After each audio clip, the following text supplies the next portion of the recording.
podcast on 3, all right? 1, 2, 3. Hello and welcome to Happy Pace. My name is Elaine Sims and Gretchen Brune will be joining us shortly. We've got a big announcement. We're hosting a Trash and Trails cleanup at Forest Park on November 23rd at 10 a.m. So if you're in the St. Louis, Missouri area, we're meeting up at the Forest Park Visitor Center. That's the Dennis and Judith Jones Visitor Center for a run at 9 a.m. and then the cleanup at 10 a.m. So join us as we help beautify our beloved Forest Park right before their turkey trot. The link to the flyer and the sign up is in the show notes. A few links to check out in the show notes after you listen to this episode. Gretchen and I being interviewed by Mark Spiewak on the Mission of Spee. Kyle Walker at the Back of the Pack podcast's Instagram page. If you want to hear yourself in an episode of Happy Pace, letting people know where we record, you can submit your own outro. Happy Pace is an ambassador for Long Run Coffee. So check out those links in the show notes today. Today we are seated down for an episode with 3 lovely special guests who are located in the Bay Area in California. We have Eileen Francisco and Jen Tobits of the Animal Run, and Christine Morrissey of the Harvest Home Animal Sanctuary. In this episode, we're talking about their upcoming Tofur-key trot. Yes, you heard that right, not the turkey trot, the Tofur-key trot. The link to the Tofur-key trot and the Animal Run will be in our show notes. Now sit back, relax into your happy pace with the Animal Run. Let's get everything started. Eileen, why don't you kick us off with telling us a little bit about who you are and what Animal Run is, and then we'll talk to everyone else. Okay, so Eileen Francisco, just a person who loves to volunteer. I had run a lot of miles, and I had been in the Peace Corps with Jerry. And to kind of get into like how Animal Run started, because this question came up earlier today. I was born in the Philippines, so I had seen a lot of, skinny animals running around. And in the Peace Corps, I saw a lot of skinny animals running around. And then I got into the workforce, saved a little money, started traveling, and I saw more skinny animals. And I was just like, I got to do something about this. So in my 40s, finally, the opportunity came up because that's when I discovered running and ultra running of all things. And I just got into the whole environment of running long distance miles, meeting all the coolest people, but then, seeing 5Ks, 10Ks, fundraisers. And that's really what kicked it off. I was just like, oh, look at this. I can marry my 2 loves together. I can marry like helping animals and running. And that's how Animal Run started. So that's who I am in a nutshell. It's just, I'm just a regular person working her day job and just doing Animal Run once a year and hopefully twice a year because we have this new race coming up, but I'm sure we'll get to that in a second. Oh, I'm really excited about to talk about your new race later. So basically then, when you moved from like the Peace Corps to the just regular world, is that where you kind of felt like you wanted to reincorporate that altruistic nature and everything at some point? How long was that gap between joining the regular world, the civilian world? Yeah, it was I would say 20 years. Yeah. Well, okay. So if to clarify the question, you mean like when I was in the Peace Corps, being the volunteer and wanting to, help save the world, right? Like, these young Peace Corps volunteers want to do, to finally starting the Animal Run. Yeah, that distance in time was about 20 years. And and that was because I don't know, it just wasn't time. Like during that time when I was working and, doing my thing, the opportunity just didn't come up. So it was the ultra running community that really kicked it off and showed me the path. Ooh, that's awesome. What was your biggest inspiration from the ultra running community that got you started? Running long distance really opened your eyes? Like, okay, and I'm going to start with a marathon. So when I did my first marathon, and I don't know if this is the same way for everybody, like Jen, I know you've done this, and Christine, I know you've done the halves, and but when you cross that finish line into something you never thought you could do, it blows your mind open.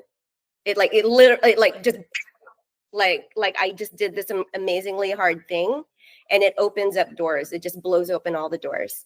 So so that's how I felt with the marathon. And then I did a 100-miler. And it was even more intense with a 100-miler, because like, who does 100-milers, right? And so when you do that and you cross the finish line and you get that medal, and like, this is a validation that you actually did it. It was just like nothing was impossible.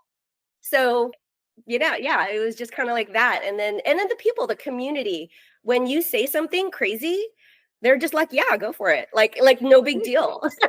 Because the community is just like full of crazy people, and like anything is absolutely possible.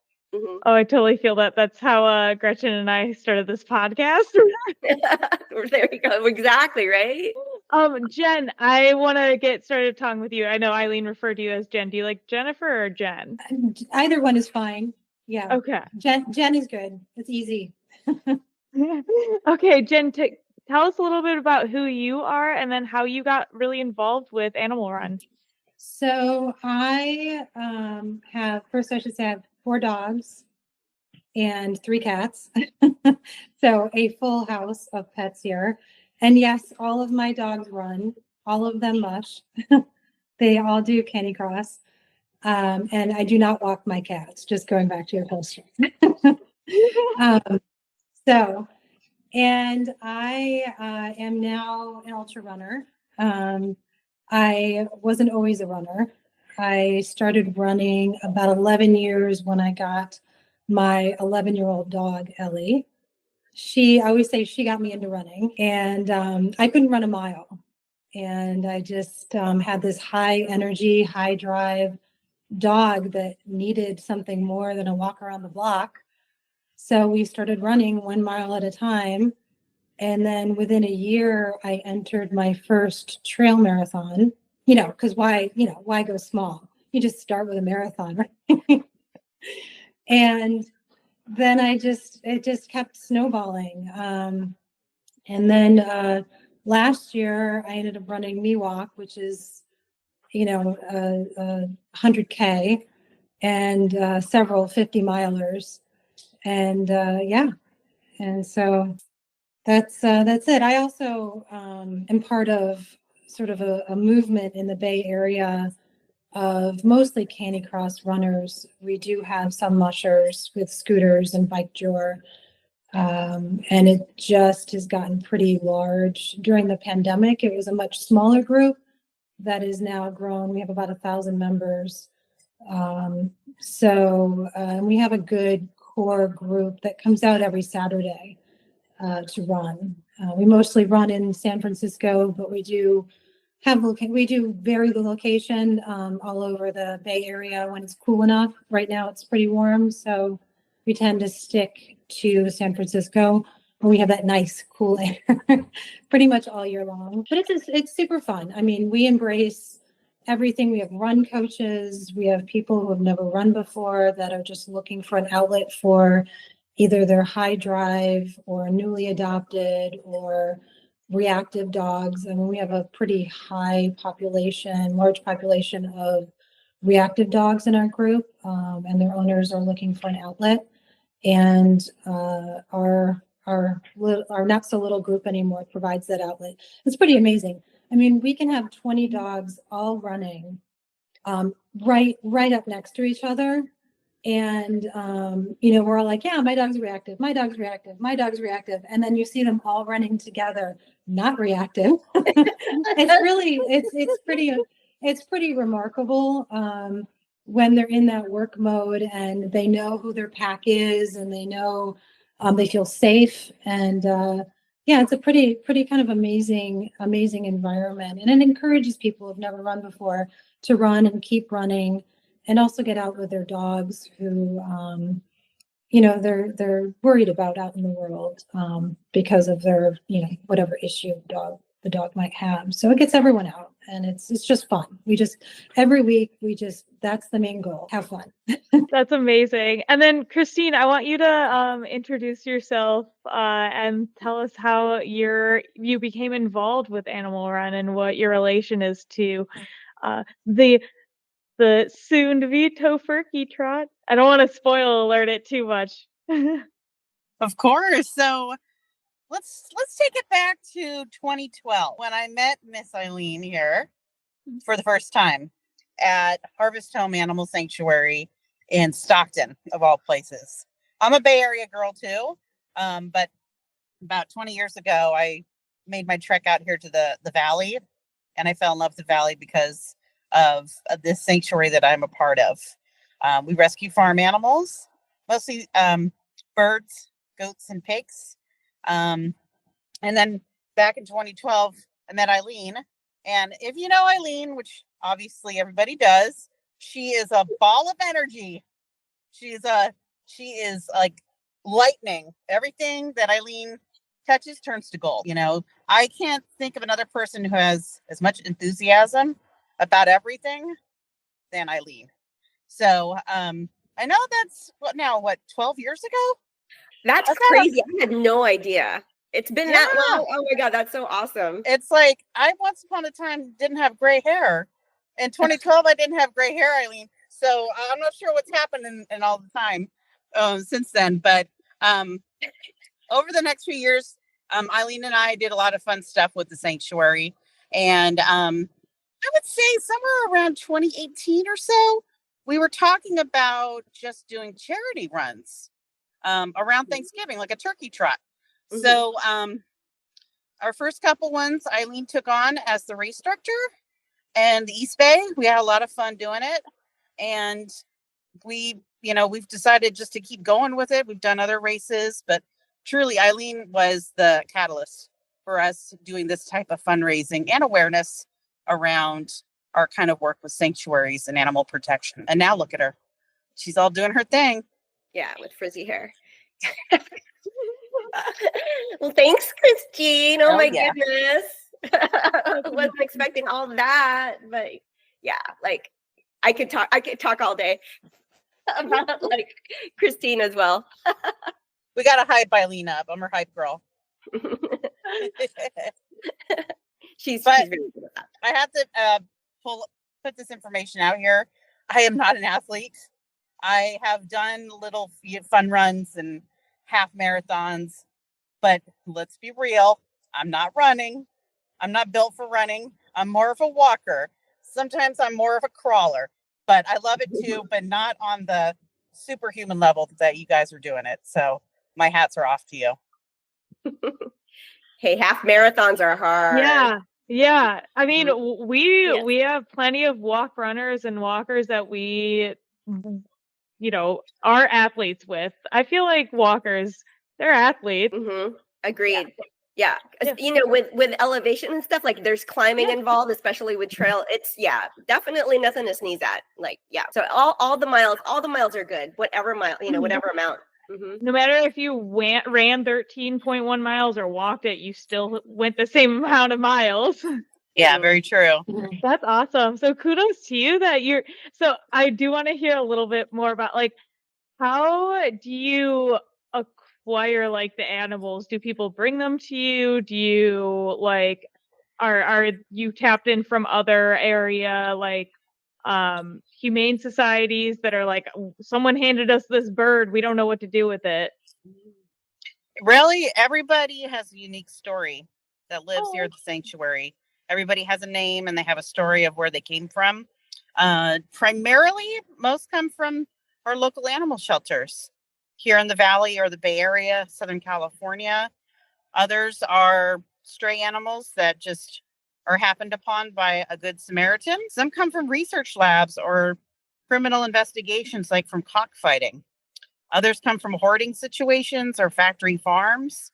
So it's very unique with everybody who we take in. We take in animals locally, but occasionally we'll take in animals as far away as Brooklyn, New York. So our work really takes us in some pretty cool directions. It's kind of, we get so many requests to help animals. This is just the nature of the business really for us, and kind of keeping up with the pace is like its own type of marathon, if you will, because this is an ongoing adventure, an ongoing cause that is something that you really just have to be tenacious about. You have to keep a positive attitude in a world where there's a lot of dark things happening, especially to animals. And I look at sanctuaries as a place of peace and safety, not just for the animals, but for people who want to care for them and support them. Absolutely. Oh, Eileen. So, with besides just like the financial support that you'll receive from the Tofur-key trot, what type of like exposure and support could you potentially get from this event? Are you looking for volunteers? Are you looking for just getting your name out there? What does a successful relationship with the Tofur-key trot look like for you all? Well, I mean, let's start with the name, right? It's not your typical Thanksgiving morning name for a trot, right? So that in itself is really cool. It stands out. And it speaks to the work that we do. Of course, we save the lives of individual animals, but we're also having a conversation with new people about plant-based eating and understanding how, okay, maybe not every one of us can have ducks or chickens as rescued animals like we have with dogs and cats, but we can help them at every meal by not eating them. So this is our kind of awareness building in, I think, a very friendly Bay Area location. So I think that's really kind of the crux of it. Of course, we love raising money for our work. It's an ever increasing expensive endeavor, really, for any rescue, that's true. But getting more people involved as volunteers, awareness building, and just reaching out and meeting new people, basically, through a really fun activity that I think everybody will get behind on Thanksgiving morning. And of course, we rescue turkeys. So I hate to be kind of biased, but I'll be honest with you, turkeys are my favorite animals. They're very similar to dogs in their personalities. They're adorable. They're very sweet. Some are a little spicy, and I just adore them.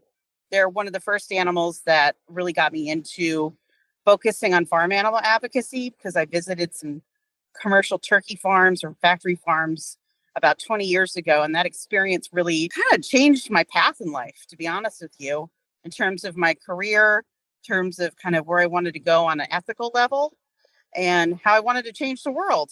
And believe it or not, 20 years later, I'm not a jaded person. After seeing a lot of different, situations where animals are harmed, I'm still very energized with helping these animals and helping people see how they can help animals too. So one thing that we do at the sanctuary on Thanksgiving and during the month of November is we have people sponsor turkeys, and they can adopt a turkey and make a donation to the individual turkeys. So it's something that many sanctuaries do around the holidays. And it's just a fun way to personalize who we're running for or who we're walking for, and kind of making it more special and personal in terms of kind of seeing these animals for the first time and possibly changing the way that you can support them through not eating animals or even reducing your intake. To me, everything counts. You don't have to be perfect. You don't have to be a level 5 vegan. We want to work with people who are just interested in having some common ground with helping animals and celebrating our work also at the same time. That's awesome. I love that you can sponsor a turkey and pick out your own turkey. That's awesome. Yeah, it's very popular. It's super cute because people get a picture of them in the mail. And, a lot of people, I've seen pictures that people send us who've sponsored turkeys before. Like, they have the picture at their dinner table. Like, this is who I'm not eating this year. So it's very common. We'll have people just put the card out that they've received in the mail, and it's a part of their family and their celebration that day. That's Awesome. beautiful. That's so cute. Jen, how I have so many questions about just kind of high level. What is the difference between canicrossing and mushing. Just you can define both of those and tell us more about each of them. Well, canicross is a subcategory under mushing. So mushing is everything from what people traditionally think of as, sled dogs and the sled, huskies in the sled in Alaska. You also have ski joring, you have bike joring, you have scootering, and then you have canicross. So it's just a subcategory. What is your preferred besides canicrossing? As I get older, canicross is my preferred method. I've done some scooter, and it gets a little wild, especially when you start trying to do it with 2 or more dogs. I don't know if you know what a scooter looks like for mushing. I've Googled it. Okay. So it's like different. It's basically like it's like a skateboard on wheels with big wheels, big tire wheel. Yeah. Big, trail wheels. And you can get going pretty fast, and trying to go around turns with 3 powerful, fast dogs on that is fun, slightly terrifying. But as I get older, I prefer not to break any bones. And I've actually gone to Alaska, and done some mushing, with a pretty well-known, she's Paige Drobny. She has placed top 10 in the Iditarod multiple years. And I've done some mushing with her on sled in Alaska, in Denali, which was pretty spectacular. She looks really, really cool. Yeah, Paige she's born in Bryn Mawr. She is like. Yep. Did she speak like Katharine Hepburn? She doesn't, but she's she's pretty. Yeah, she's badass. I mean, she's amazing, an amazing badass. Yeah, person. If you ever have an opportunity to go to Alaska and meet with her or get her on a podcast, do it. Yeah. Taking notes. Yep. Yeah, she's also one of the mushers that is really amazing with her dogs, really cares about her dogs, and keeps them from puppy to death. I mean, she doesn't give them away. She keeps them even after they're retired. So she is one of the few mushers that has a lot of dogs. She has a lot of dogs that are retired. But yeah, she's amazing. But yeah, I prefer at this stage in my life. I just turned 50 this year. I 2 feet. Yeah. Canicross. I'm good with that. I do canicross occasionally with 3 dogs. What? Oh my gosh. Yeah. Congratulations on your birthday. Thank you. Happy birthday. And so I do, and for thrills, I do, hook myself up to three dogs, that outweigh me by a lot. So good trail shoes are super important. That's how do you brakes. Okay. So you have brakes on your thing, so you can stop it, obviously. No, they're called my feet with trail shoes with good nubs and tread. Yeah. Okay, that's your brakes when you're like on the scooter? No, not on the scooter. On canicross. Yeah. No, the scooter has brakes. Ideally good brakes. Okay. Yeah, we generally recommend disc brakes are preferred. Very good disc brakes. Yeah. When you're like on would it your... ever Go ahead. No, you go. I was just gonna say, when you're on your feet, how do you have you have your dogs pulled you over? Because I have one dog that's not even maybe half my weight, and he's almost pulled me over. I've never had them pull me over. I've tripped while they're pulling me. And so then you really get some air, especially if you're going fast. So if you're doing, 6-minute miles with 3 dogs pulling you at a good clip, you trip on a rock on a trail, you're gonna have a good. Wait, I have scars. You're doing 6-minute trail miles? When I have 3 dogs pulling me, I mean, it's not, I'm not doing 20 miles at that pace, but yeah, you can get up some speed. I mean, without the dogs 9-minute miles. I mean, I'm getting 3 extra. Yeah, I'm cutting down my times by 3 minutes a mile. Because most of my dogs weigh, about 65 pounds. I call her the puppy, but she's almost 2 now. She was supposed to be a 55-pound dog, and she's an 80-pound dog. So, and she's a puller. So I'm getting some speed with her. Yeah. Oh my gosh, that's all I'm gonna say. Yeah. That's so fast. 6-minute miles. That's for me, anyways. Yeah, no, it's fast for me too. I mean, you literally, you have these dogs attached to your waist, and you're just like, please don't die, and you're just like running as fast as you can, and just watching out for any rock or root or anything you're doing in trail running, but just magnify that. yeah, but it's I love it. That's intense. That's amazing. I'm like so amazed right now. Just 6-minute trail miles in general are very, very fast. I feel like. Yeah. That add dogs to all of that. Wait. Yeah. So now that you have, it was Ellie who got you into running, right? Mm-hmm. Yeah. So after Ellie, were you like, okay, well now I'm into running. Am I only going to look at dogs who are that high energy, hyperactive type of dog so you can continue running? It does tend to go in that direction generally. Yes. Ellie is not like, when you look at Ellie, you do not see runner. Runner does not come to mind. I mean, she is like your typical like show dog looking golden retriever. But she is a runner and she loves it more than anything.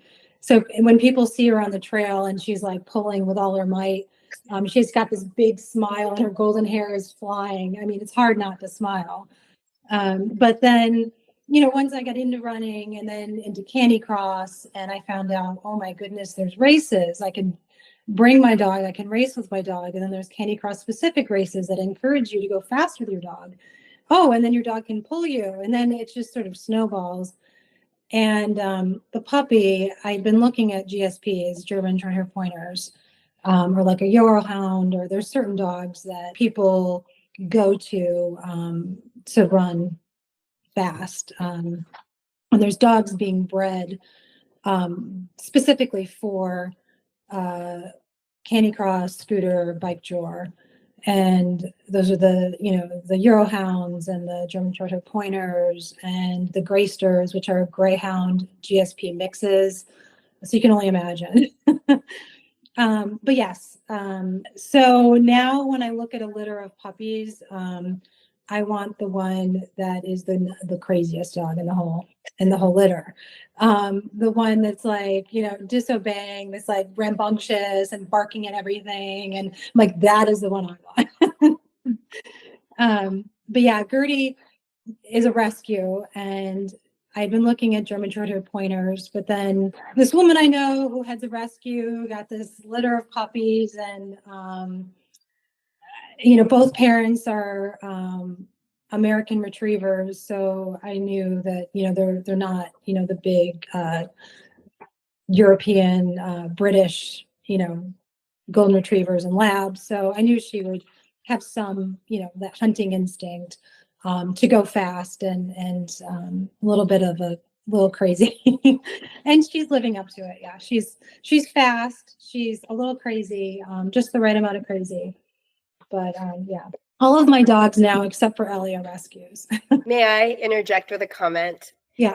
So Animal Run has 2 logos, and one of them is a girl running with a dog with flowing hair. This girl has flowing hair. And as soon as I met Jennifer, I was just like, this is meant to be. Like, somehow or other, our logo just happened to look like Jennifer. So I was just like, yeah, she needs to be part of the board. Oh, it feels like fate brought you and Christine and Jen together. Mm-hmm. Exactly. When I first met Eileen, I'm like, who is this woman? Like, who is this new woman race director that is hosting all these races that have canicross as part of their, because it's sort of a new thing for the Bay Area to have canicross. A lot of races allow you to run with your dog, but that's a whole different thing in a lot of ways than canicross. Yeah, I had actually never heard the term canicross until you all, and we have dog running specific, not groups, but just events. We've got Doggy Dash. We've got a couple dog miles that are getting traction. We've got another. We have Purina is headquartered in St. Louis, so they have a 5K coming up as well. And it's just really interesting that I feel like we've been exposed to so much, but now I'm learning so much more about canicross and mushing. Mushing.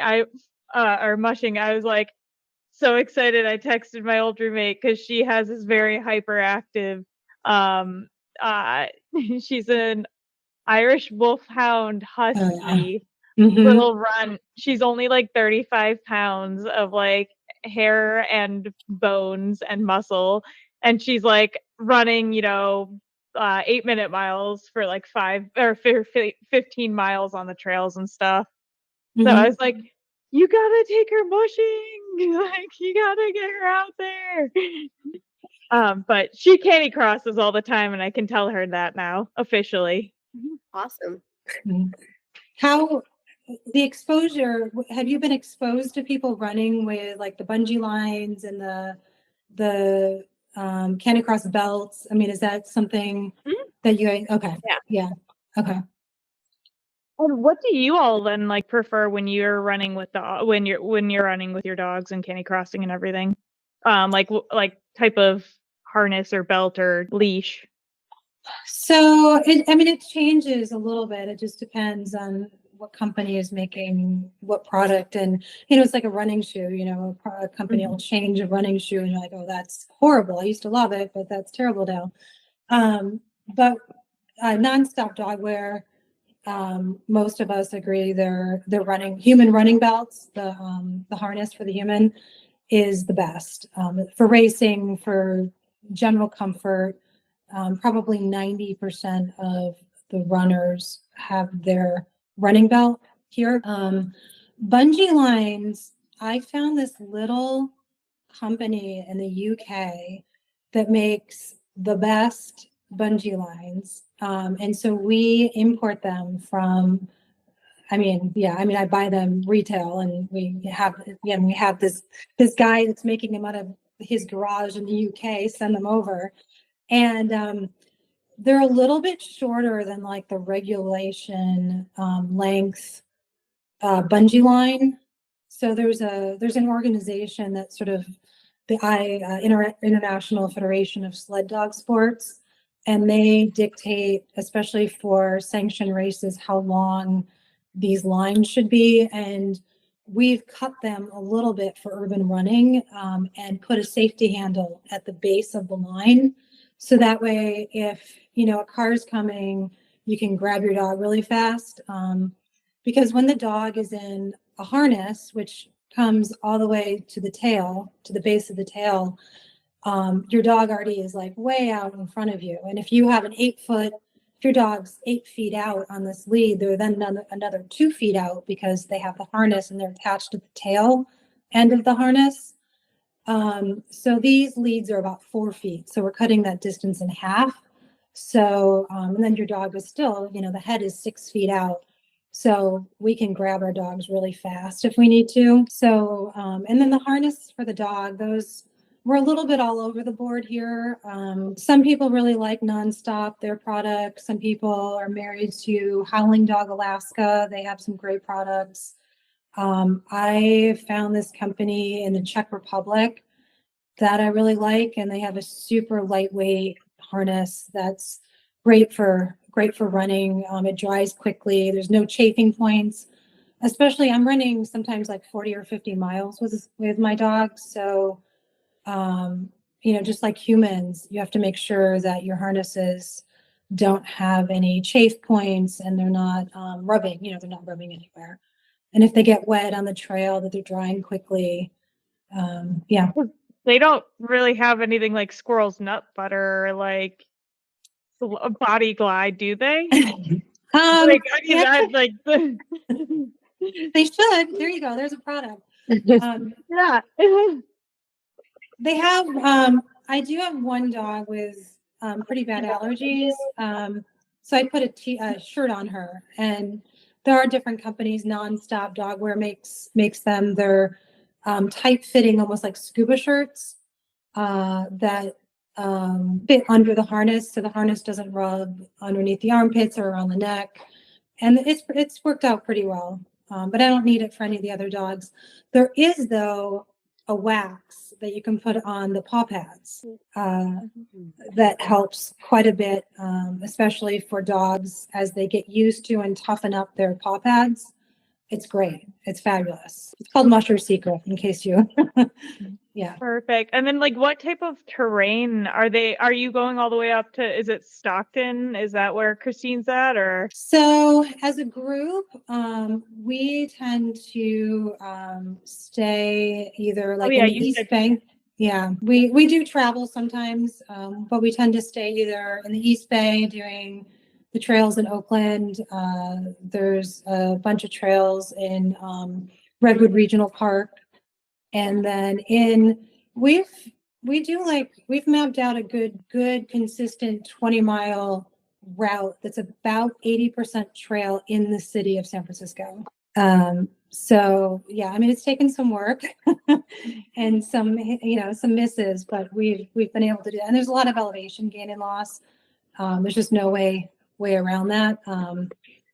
There's a few thousand feet of elevation, but we take it slow. We do some hiking, some canny hiking, and and it's nice. And then we usually stop midway. The nice thing about running in the city, you can stop for donuts midway and a little bit of coffee.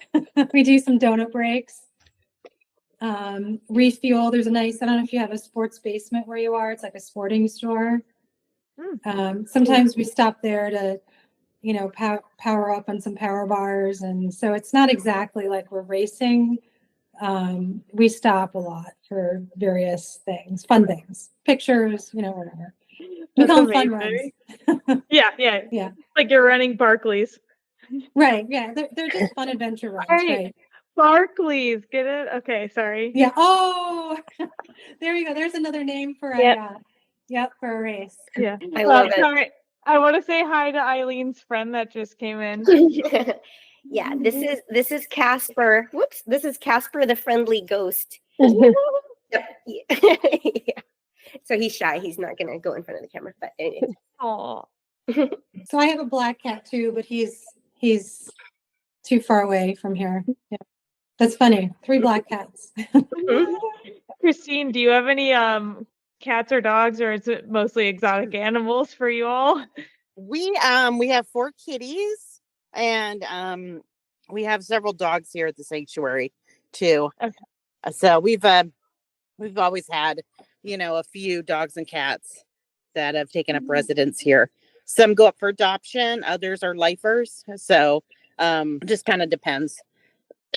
But yep, most of the dogs, I would say, over the years have been more of the bigger dogs, mostly pit bulls that are dumped out here on the Delta.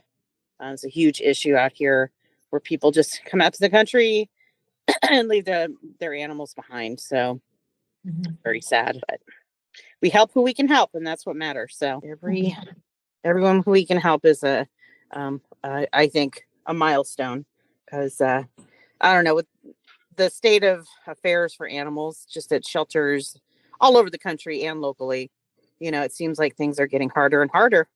Shelters are getting filled to the brim and beyond, and we have to think about other ways of how we're going to tackle this as a society, honestly, because it seems like, especially since COVID kind of being in the rearview mirror, potentially, the plight of dogs and cats at shelters has dramatically gone downhill. So, but I know the shelters around here are always full, and it's what can you do? Yeah, it's we've got to figure out ways of educating people on the importance of spaying and neutering, and hoping, that we can just reduce the number of animals that need help, Well, and, like I've read and heard that like trap, neuter, and release programs without like basically a all hands on deck approach, it's really like it can be pretty, it's not that effective without just like a lot of involvement and a lot of people making sure that the populations don't go out of control like they are right now. Right. Yeah, it's something that we need more people to be a part of in terms of using that strategy, and getting our communities involved, in terms of like the local government. If there's ways that we can get our local communities, politicians to get behind things where we can have more money to support not just private rescues and nonprofits, but having the community be like kind of the driver of how we can reduce and end homelessness for animals. So, but it's not an easy feat. It's something that is going to take a heck of a lot of work and a lot of creativity and different approaches that we haven't done before. So, I think one of your questions was about what do I do if I'm out with my dogs candy crossing and I find a stray animal or something to that effect. When I first was looking, heard about Christine and the sanctuary, I'm like, oh gosh, I wish I knew about her. I didn't know about her sanctuary until recently, but last spring in the city, I was candy crossing and about 5 miles away from home, and there was something fluttering around this kid's playground. And I went over and inquired. Usually I like to stay out of things, but I couldn't help myself. And it was a domesticated bird. Oh, okay. What I've come to learn was a Rhode Island red. Okay. That apparently it had been hanging around the playground for a week, being fed burritos and Cheetos and whatever else the kids decided they wanted to feed it. And they were playing with it. So I grew up in the country and have some familiarity with handling birds. So I just went over and picked it up, and the kids are like, what? They were just couldn't believe it. And it just stayed in the crook. I put it in the crook of my arm, and my dog was there. Luckily, he is not a bird dog. I mean, he's a Labrador, but he does not care about birds. And I had a friend with me who was also candy crossing with her dog. Her dog was also, thankfully, standard poodle, not interested in birds. And we candy crossed with this bird under my arm 5 miles home, with her yelling in front of me if she saw any off-leash dogs. Can you leash your dog? We've got a rescued bird coming through. It was insane. I love it. Yeah, so there's this like off-leash dog park with like 30 dogs milling around all off-leash, and there was no other way to get back. It was like the fastest way to get back. So it was insane. It was like, yeah, I couldn't have written a script. It was crazy. But we ultimately found a friend who lives out of the city who has other Rhode Island Reds, and took the bird on. But Christine, I tried to go to Animal Care and Control.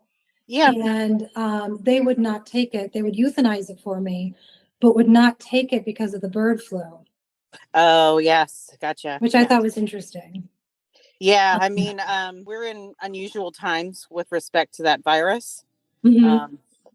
We've had now 3 years of this virus circulating worldwide. It's a deadly virus. We had it here last year. So we know kind of the firsthand experience and impact that it has on chickens and turkeys, ducks, and geese. So, and I know there are places that, like what you're saying, the local shelter won't take them in just because of that as a precaution. Mm-hmm. But it's kind of like, the COVID of chickens and turkeys. That's kind of the scale of it. And with this virus, with the bird flu, it's It moves very quickly and it's highly deadly. So, uh-oh. Did you hear that? Yes. Yeah. Look at these party animals. We got a couple turkeys just chilling here on the fence. Of course, we got a pumpkin. Gotta have pumpkin, huh? Hi, girl. Hi, Leilani. How are you? Oh my goodness. This is awesome. It's super hot out here right now. And these guys are finally getting a little bit of a cool down. Hi, Katie. Hi, Lisa. So wait, what's super hot for you all? The weather, California is going through a heat wave right now. Like what's like I'm always curious what people like consider as super hot though. Triple Like what's digits. like the temperature? Yeah. Okay. Yeah. Because people like 100. it's just always different, I feel like. Sorry. I think the one good thing with our heat in Cali is that we don't have the humidity or very little, Mhm.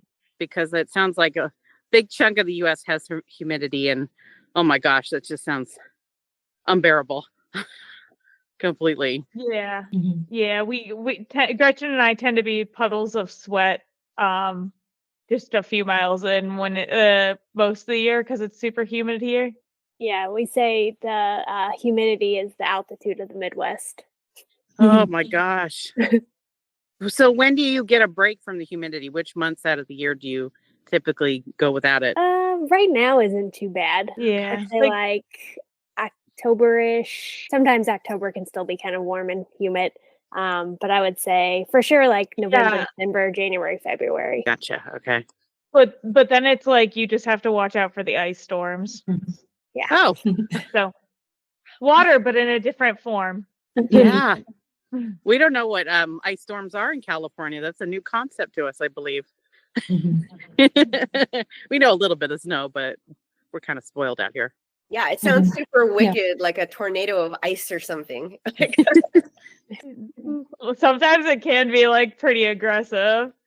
Like if you think you know ice because you know snow, you don't.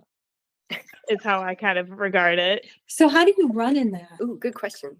Treadmill. Trail shoes? Yeah, or treadmill. Oh. Okay. You don't put spikes on or no? I don't.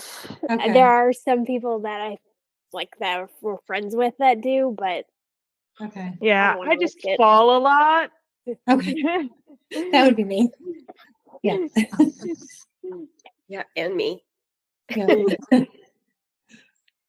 But it's a lot of fun. I mean, we obviously don't have the hills of I mean, I'm not going to call it San Fran, but you know, of SF, the Bay Area.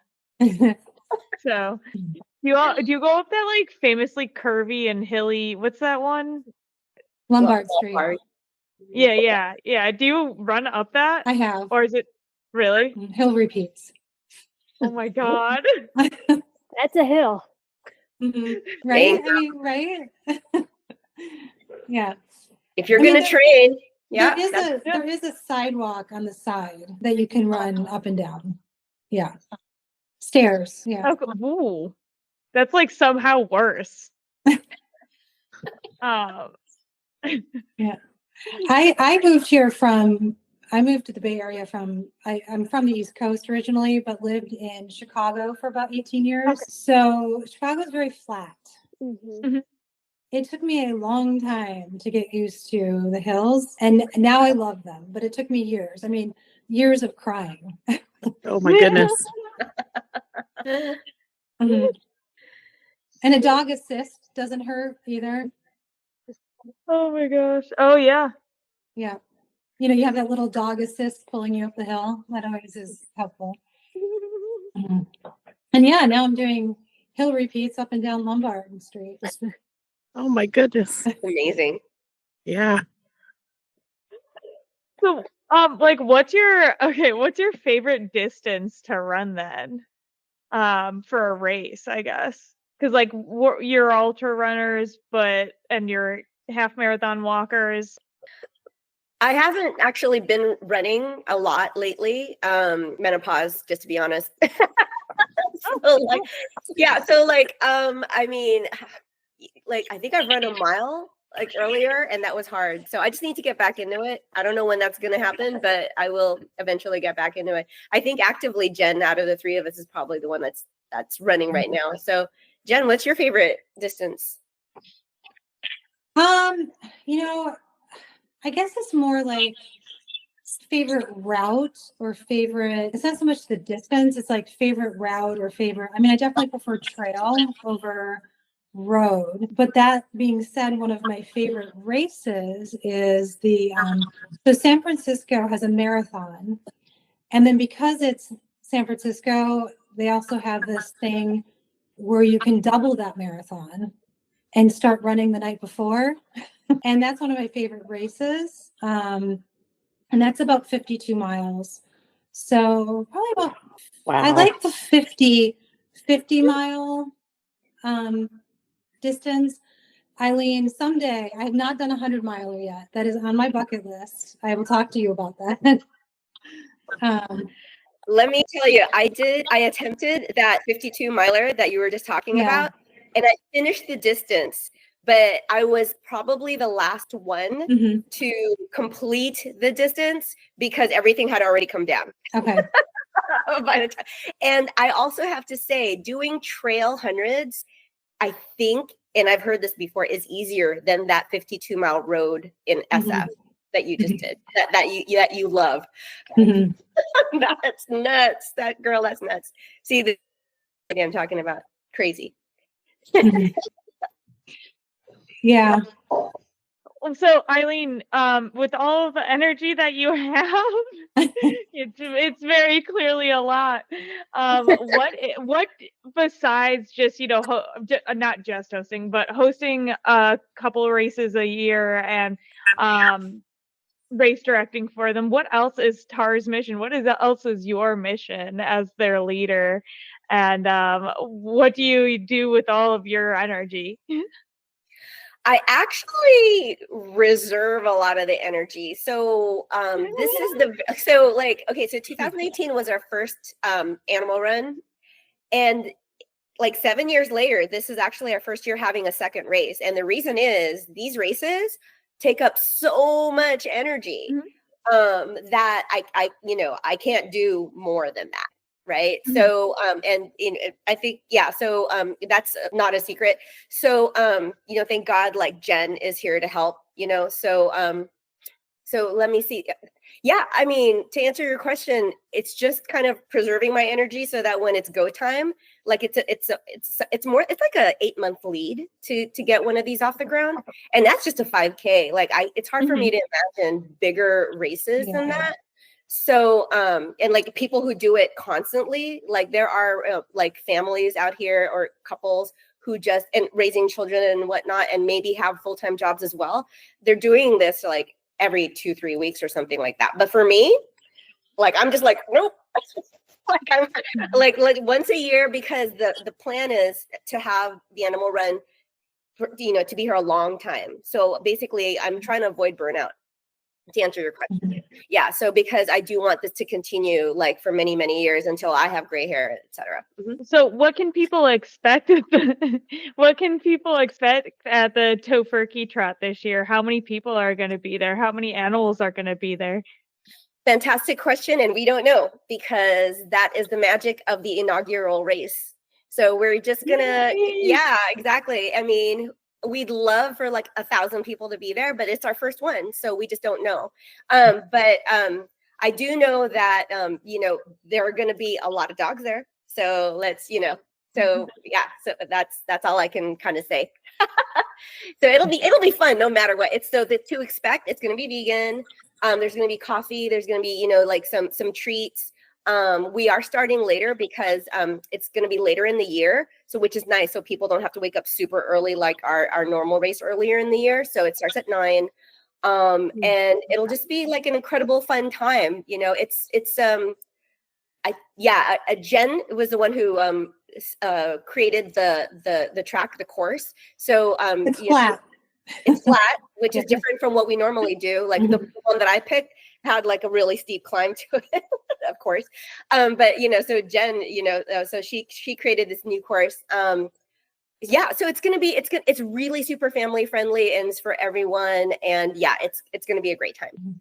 Did you have to get like whoa, I was about to say per diem. That is a work term. Did you sorry, did you have to get permits? Did you have to get permits to be able to like close down any of the courses? What all does it take for that lead time? So that 8-month lead time is for the our original race, which is in a park. So and that race is going to be in April of next year. So we're going to try to do this race every April, like our main big race. This turkey trot that's coming up, the race director. So I'm actually not the race director for it. Again, back to like preserving my energy. So we have another guy. His name is Mike Stow, and he is the race director. He's part of our board. And it was his idea. He was just like, we need to have another race, to get the brand out, to raise more money. And I was just like, fantastic. And so he decided to take on the reins, and Jennifer is helping out. And we're all supporting, by the way. We're all supporting. I mean, let's be real. You're working just as hard, even though you're not the race director. Well, that's just because, that's just because, that's where my heart is. But, Mike is doing his thing too. And he was the one that found the place, and the permitting is actually non-existent. So we're going to be at a place called San Leandro, which is close to him and surprising to him as well. There's no permitting required at this time of year. So for this one, we could get it up even quicker than we had expected. So, which is awesome information. But yeah, normally like it is an 8-month lead time for our normal race. Sorry, that was a very long answer to your question. And we're super excited because there's all these great little perks. Like there's tons of bathrooms. We don't have to get a porta potty. There's a dog water fountain in the middle of the course, bonus. And then there's also an agility course. So if people want to further exercise their dogs after the run, they can take them over to the agility course. So it was like a win-win for everyone. Awesome. So awesome. That sounds like it's going to be so much fun. I don't know if I'm more jealous for the humans or for the dogs. For the dogs. Of the dogs? Yeah, probably. Yeah. They're going to have a great time. I still don't know if I would rather be a dog or a cat in my next life, but dog. Mm-hmm. Only if I get to pick my owner. Yeah. My person, right. Yeah. Oh, true. If I can just chill out and sleep all day and get like the right amounts of pets, I could totally be a cat and just like entertain myself all day. But it has to be the right owner for sure. What kind of dogs do you all have? Elaine and Gretchen. I don't have any dogs. Yeah, Elaine doesn't have any. Mine is a Australian Shepherd Lab mix. Okay. With a little bit of Chow Chow. Okay. Oh wow. We rescued him, so we thought for the longest time he was some sort of golden retriever mix because he looks very much like a golden retriever. And then we finally did one of those dog DNA tests on him, and yeah, he came back with 0 golden retriever. Oh my goodness.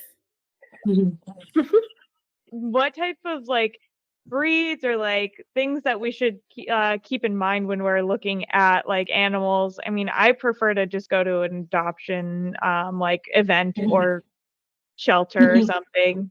Both my little monsters were from the streets, so I mean, you never really know, right? I mean, I have one of my dogs. He's a lab. I got him at 3. He's an American lab. And he looks like he should be a runner. He's not. He was a ball of energy in the shelter. And then we got him out of the shelter and he came home and he's like, okay, I'm home. And I call him, my Netflix and chill kind of guy. I mean, he's the one that's on the sofa, just kind of snoring and hanging out. I mean, he does run. He likes to run, but he's not as enthused about it as much as my other dogs. But the herding dogs are all great. Any of your herding breeds. I mean, they're bred to run distance. Shorter distances, the German short-hair pointers, but they're nuts. I mean, if you want to go fast, I mean, the Huskies The Huskies are good. You have your American Huskies, which are basically mixed breeds. And they're getting bred smaller and smaller. So they're like, the best Huskies are like 40-pound dogs, but they have, you should talk to some Husky owners before you get one because they have their own brand of crazy. I've actually lived with two different Huskies, weirdly. The Irish Wolfhound Husky, and then like she's an Alaskan, or I can't remember what she was. I don't know. They were their own brands of crazy, and a lot of dog hair, a lot of fur everywhere, and I didn't mind it. I thought it was funny. Oh. Or any American Retriever, like any American Lab. The dogs that are bred for hunting, a hunting dog. The German Shorthair Pointers are bred for hunting because they're bred to, work and be focused and run a lot. So, but I don't know. A friend of mine, she runs with her standard poodle too. So, who knows? Yeah, I would say probably not a pug. You could probably cross that off your list. Probably not a Newfoundland. You could probably cross that off your list. There's a lot of breeds you could probably just cross off your list. Yeah. Good advice. I mean, I am not gonna lie. I do run with my cats, but they're like, it's only Machka, and he's in the jogging stroller. So, Awesome. Nice. would I be allowed at your events? Sure. Bring her, please. Yes, you'd win because you'd be in your own category. That would be like the VIP category with the stroller. That sounds nice. Right. You'll get a vegan pie. Right. Ooh. So is that what winners are getting this year? They're getting vegan pie. Mm-hmm. Yay! Vegan pumpkin pie. Okay, Mm-hmm. I was about to ask, is it pumpkin? Is it apple? So then, okay, I'm assuming that no egg or egg replacement, butter replacement, all of that good stuff.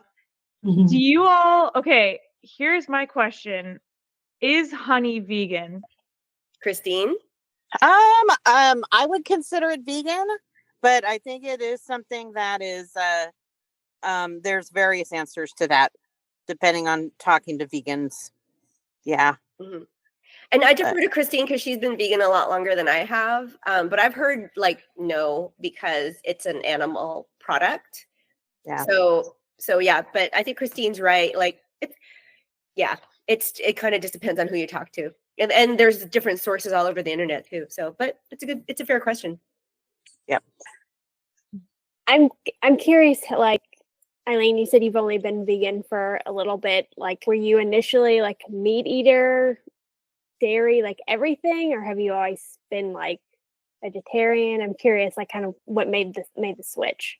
Oh, so I'm Filipina, born in the Philippines. I had animal parts in my mouth since I was just yeah. So and I turned just because I was eating guilty. So yeah, I started being vegan in 2018, basically, and that's when I kicked off Animal Run. And that was because to start Animal Run, to help animals, you can't be eating animals, right. At least in my mind, right? At least in my mind. So so that really kicked it off. And the reason it kicked it off was just I met my first vegan in the Peace Corps, frankly. And I didn't understand her at all. I was just what? What? You don't eat meat? It was just the strangest concept. Seriously. And then but then over time, you just hear about it more, and then you read about it more, and then you understand about it more. And then the guilt just kind of every bite just kind of weighed on me until it was to the point of I just needed to do something about it. At the end of the day, when you're emotionally burdened with something, you need to do something about it. So, and I had already wanted to help animals anyways, as you guys know, from a long time. So it just made sense. Running community, 5K, fundraise for, the people doing the hard work on the ground, the work that I'm not willing to do because I would just get depressed myself. But it's a different mentality that like Christine says, right? She's doing this work and she's still very positive. I couldn't do that. I just couldn't do that. So anyways, so I want to support people like Christine. And to do that, without like that extra burden, I had to go vegan. So that's the answer to your question. So yeah, it was pretty like just one step after the other. Yeah. I'm curious what your favorite vegan product is. Just egg. Yeah, like it's a was that Christine? Yeah, I'm backing you up on that one. Oh, are you? Totally. Oh, okay, cool. Because I was just like, oh, is there something that you've heard? So yeah, so it's this yellow carton that you'll find in Safeway now, like and Walmart even. So it's a carton and it's basically a scrambled egg, so to speak, and it's made of pea protein. And frankly, if you didn't tell people that you were serving them just egg, I don't know if they would know. Yeah, so it's amazing. And so like I have tons of it in my fridge. Great question. But there's so many amazing vegan products out there. Yeah. I feel like it's grown like substantially. My sister was a vegan. It's probably been 15 years ago. And I feel like then it was still like a very niche thing. And now I feel like it's becoming more common. And so there's more products and options out there. Exactly. Yeah, I'm not going to say that going vegan is easy. Like you'll hear that a lot, because it's like what Christine said. It's not about being perfect or level 5 vegan or anything like that. It's just heading in that direction. And so the products nowadays is just making that first step like super easy. I was just gonna ask because I've heard that there's just like a lot of the like there's a lot of discourse on the idea of like food that is vegan that is made to seem like animal product, animal byproduct. It's just like there's a lot of discourse on it of like if you're vegan, why would you want to eat that? And or like sometimes it's just like, oh, well, all of that food is just a lot of gluten, especially like those fake chicken products and stuff like that. So I'm just curious what your thoughts are on like I don't know, some discourse concerning people's hesitations to going vegan and what are some good resources that help people like just kind of find the signal through the noise, because as I just gave a word salad of random stuff I've heard on the internet.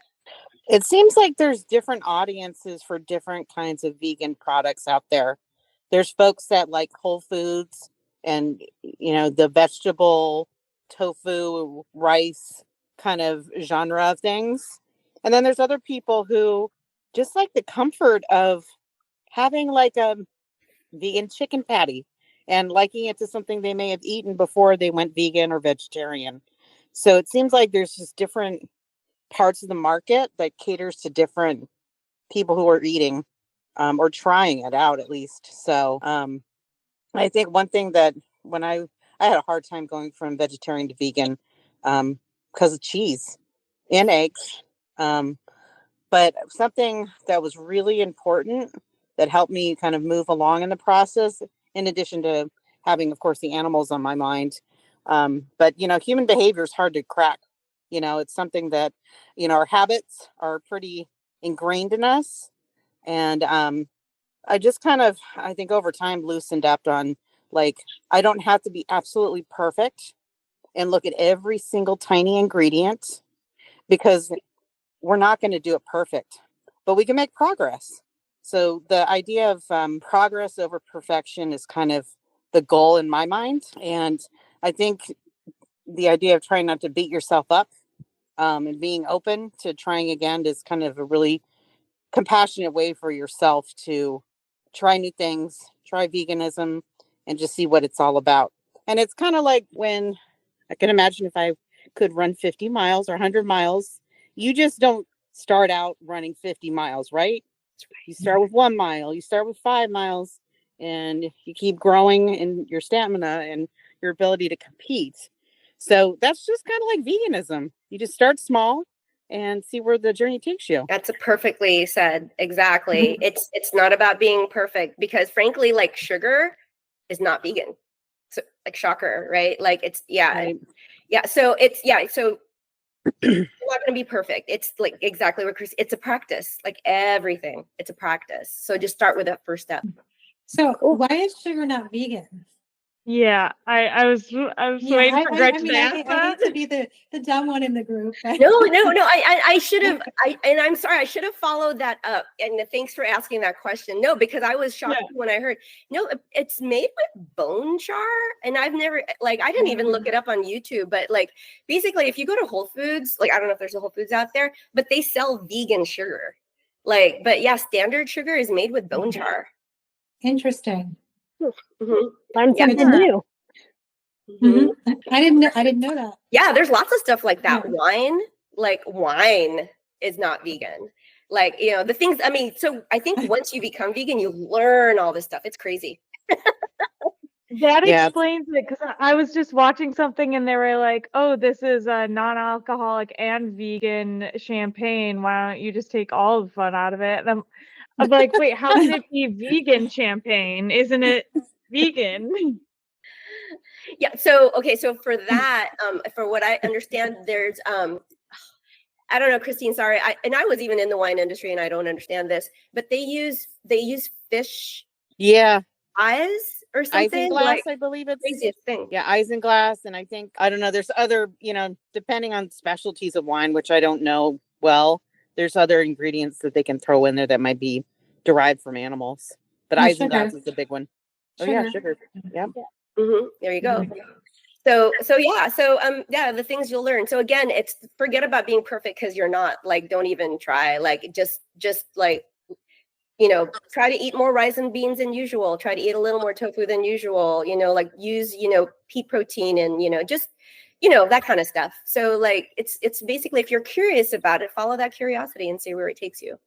But so plant-based is it's a great direction, and it's healthier too. I would say. Mm-hmm. Yeah, I definitely think I could become a vegetarian. Don't tell my husband, but that. Yeah.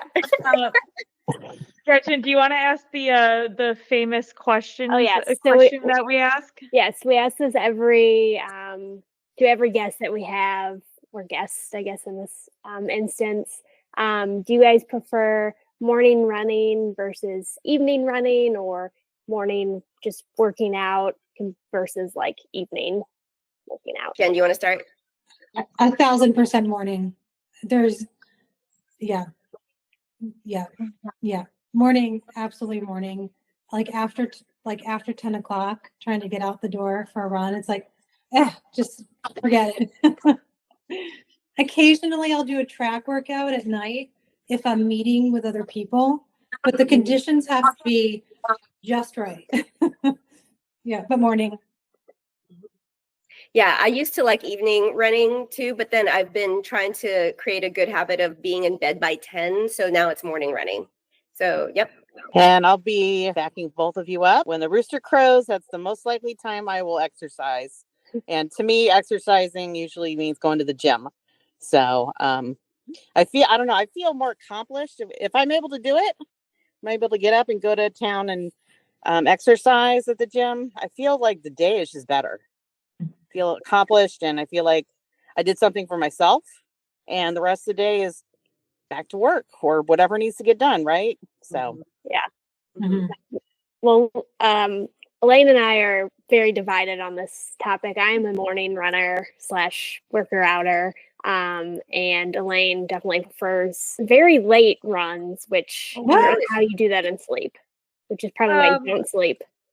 Yeah, my goal is to try to be in bed by midnight. I'm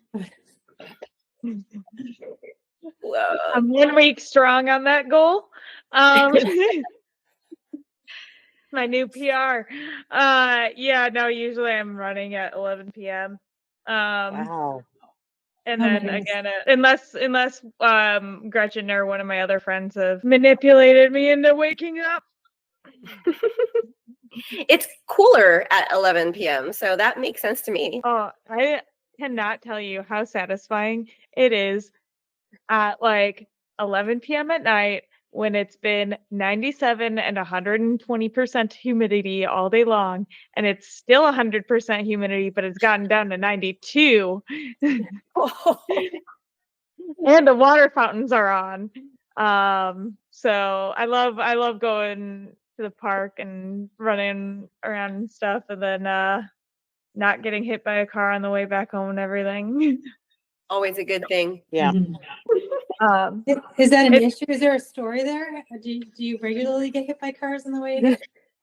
No, I just dodge them. I've actually not gotten hit by a car. Thank goodness. Good. Yeah. Yeah, Have you almost like- gotten hit by a car? many times. I mean, I got pulled down by I got tripped / pulled down by my older mate's dog while I was in our favorite park, Forest Park, a few years ago, and I could it was right in front of a car, and as it was the dog pulled and the light turned green and the van went right next to me, and I was like, oh my god. So I didn't go back to that park for pretty much until Gretchen started making me go again. Wow. And that was at 6 in the evening, so it wasn't even dark out yet. So joke's on you all. No, I just I think the whole thing is that a lot of the times I'll be up at 11 p.m. running, and then I will be up again at 5 a.m. getting ready to go for a run again. I think that is usually what trips people up the most. Do you take a nap? Not really. You just don't sleep. The sleep is, yeah. Well, I think it's also, for people with dogs, it's easier to run early in the morning or late at night because of the lack of heat. There's a lot, our little group here, we usually meet somewhere between 6 and 7:30 in the morning, depending on how far we are going, to try to get in the miles before it gets too hot out. Yeah. Yeah. Poor little paws. So, when you're strategically planning your routes, because you bring water with you, then are you making sure that there is water stops not only for you but for your dogs, and you've got all of that equipment and everything? Yeah, so we plan the route before every meetup, and if it's in San Francisco, there are a lot of fountains, so we plan on that. We also a lot of times will plan a mid-run trip to the beach, so we can let the dogs cool off in the water. But if it's on a trail outside of the city and we're not sure of the water situation, we'll bring bladders and water bowls. And a lot of us have these Fido Pro. I don't know if you've heard of them. They're dog airlift harnesses so we can pack out our dog if they get injured or get too hot or whatever. Because, some of the trails are kind of remote. It's hard to get anyone in there to rescue. They'll rescue a human, but, they won't always rescue a dog. So we have to make sure we can get our dogs out. But yeah, so water, make sure we have plenty of water and first aid kit. We have a whole list that we recommend people bring before. Yeah. It's taken years to get the list. It's kind of like when you start running distance, it takes you years to get the whole list together of what works and what doesn't work for your runs. It's the same thing. Adding a dog is a whole, you have a whole list for the dog then. It takes a little while to get out the door sometimes, but they don't have their own running goo or running gels or Nunes or no, there are companies that have come out with things special water with electrolytes and hydration or whatever. No, the dogs don't need it. They're dogs. Yeah. No, they just they need water. And if I'm going really long, I'll bring cheese or freeze-dried meat for them. Because my dogs eat raw. I don't know if you guys know. So I bring freeze-dried raw food for them, to give them. And always feed them 2 hours before a run so they don't bloat or have digestion issues. And they don't really need anything on the run. a lot of us plan, so kind of like running, like when you would go on a long run, you'll carb load the night before or 2 nights before. A bunch of us that run regularly with our dogs do the same. We start planning a couple days ahead of time, and we front load their calories. So we start feeding them extra, like 3 meals ahead of time. So like a day and a half before their long run. And then feed them actually less the morning of a runner race, or nothing at all. And then give them a bigger dinner later. So there's a little bit of planning. It's not like a lot of us don't just go out and just, grab our dogs and go for a run. So I'm learning so much. This is awesome. Mm-hmm. But if it's just a short run that's different, then we will, just like a human, right? You're not going to bring your hydration pack and you're not going to bring all your stuff if you're just going out for like, a 4 or 6 mile run in, 60 or 70 degree weather. But if you're, going out for, a 20-mile run, you're going to plan a little differently. So it's the same thing for the dog. Totally. Yeah. Oh, I have a tabby too. Wait, how many cats do you have, Elaine? You have 3 or 2? Oh, just 2. Because our third one is a long-haired tuxedo cat. Oh, beautiful. So I was going to say, if you have a black cat and a tabby, and then a tuxedo cat, that'd be weird. I wish. I've been told 2 cats is maximum for now. Yeah, we were on the 2 cat max too, and then we fostered during the pandemic, and we ended up with a 3rd cat. Yeah, it was a little bit of a tense. Yeah, we had some issues. There were some issues. I'm the one who volunteered to foster, with the caveat that this cat is not staying. There's no way we're not having any more cats. My wife's like, oh yeah. And then we get several weeks into the foster, and it's a black cat. So black cats don't adopt out easily, and had health issues, whatever. And all of a sudden she can't live without the cat anymore. So yeah, that's how we ended up with our black cat, Bexley. Oh my God. Mm-hmm. So cute. We call him Sexy Bexy. I love that. Yeah. Both my cats are just named Cat in other languages. So it's like, I love an actually creative name. Mm-hmm. Like Dato or something? So Machka and Kotka. So Machka is Slovenian, and like I think it's also Serbo-Croatian and a few other Slavic, and then Kotka is Polish. So nice, beautiful names.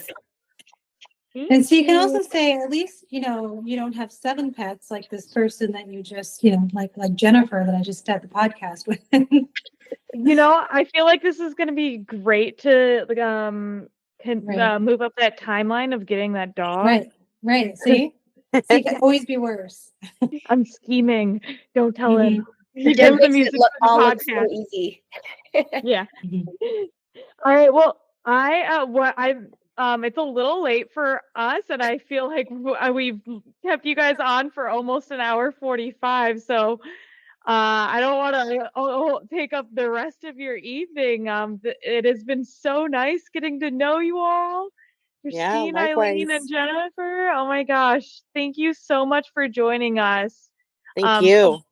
Thank you for having us on, honestly. This is fun. Mm-hmm. I feel like I've learned so much too. Yeah. Mm-hmm. Yeah, thank you. Awesome. Let us know how the Tofur-key track goes. And I hope that if Gretchen and I can ever make it out to SF, to the Bay Area, we'll be able to go for a run with you all, and you're lovely monsters. Mm-hmm. We always have dogs we can borrow too. Yay! I love borrowing dogs. Mm-hmm. All right. Well, thank you so much. We appreciate all of your time. Yeah. Bye, Good night, ladies. Good night. Bye. Thank you so much. That's it for this episode of Happy Pace. Like this episode and channel if you found your happy pace while listening. Subscribe to us on Spotify, Apple Podcasts, and YouTube. You can find us on social media at happy_pace_podcast on Instagram and TikTok. Email us happypace@houseofmachka.com if you have any questions, comments, and ideas for guests. This is a House of Machka production. Our music is written, performed, and recorded by Grant Underhill, Mike Plasmeier, and Jake Laconte.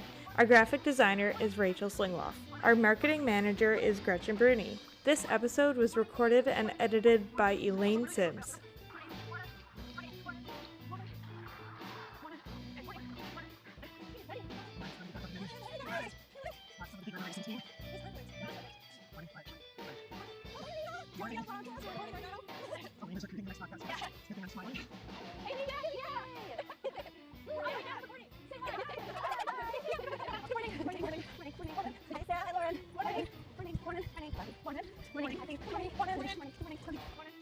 Hey, how are you?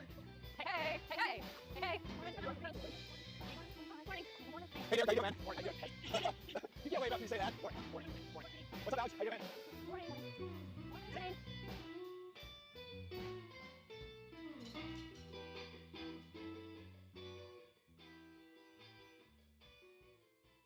Hey, look, that ends the episode.